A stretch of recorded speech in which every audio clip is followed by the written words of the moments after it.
Today I'm breaking down the 5 steps that work when Amazon hits your account with a Section 3 notice.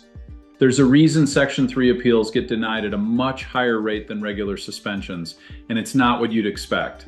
I've linked a free appeal letter and POA template in the description so you can follow along and apply this to your own case. Amazon shuts the account first and explains almost nothing. You're left guessing whether it's a documentation issue, a linked account, or something else entirely. And the whole time your sales sit at 0 with no real timeline for an answer. Section 3 of the Amazon Business Solutions Agreement gives Amazon the right to deactivate your account whenever it decides your business is a risk. And the notice you get back is almost always too vague to tell you which trigger actually applied to you. Stay with me because step 3 is the one most sellers skip, and it's usually the reason their appeal keeps getting denied. The first thing you need to do is go through your suspension notice line by line and pull out every citation it mentions, even the vague ones. Check your account health dashboard for anything unusual, and look back through your older performance notifications for warnings you might have brushed off at the time. Most sellers read the notice once and jump straight into writing an appeal. That's a mistake because the wording usually contains small clues about which trigger applied, whether that's suspected deceptive activity, account linkage, a failed verification, or an account health rating that slipped below Amazon's threshold. Once you've mapped out the possible triggers, the next step is a full audit of your business, not just the one listing or order that got flagged.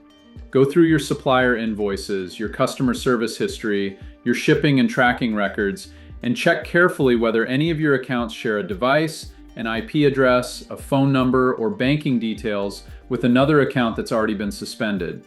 Don't rely on ChatGPT or any AI tool to write your appeal.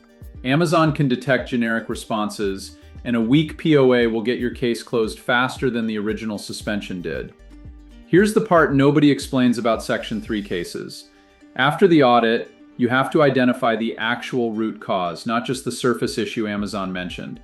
Amazon isn't only asking what went wrong once, it's asking whether your business is a continuing risk to customers and other sellers.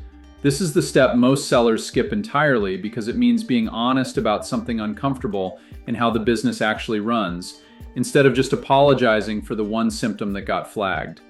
With the real root cause identified, the 4th step is writing a plan of action that reads like a serious internal review of your business. Lay out exactly what your audit found, what specifically caused it, and the operational changes you've already made or are making so it genuinely can't happen again. Reference real invoices, real dates, real numbers. Vague general language here is the fastest way to get a Section 3 appeal closed without a second look from the reviewer. The final step is submitting everything through the correct channel in Seller Central and then staying on it closely.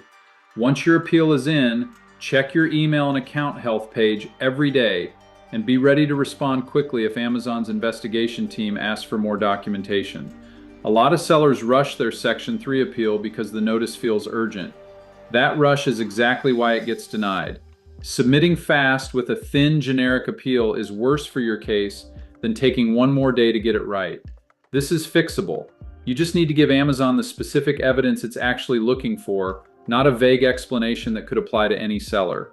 Account reinstatement after a Section 3 deactivation happens every week for sellers who treat the process seriously instead of rushing through it.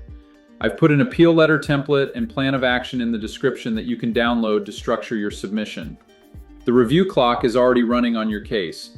Grab the template, work through these 5 steps in order, and get your appeal moving today.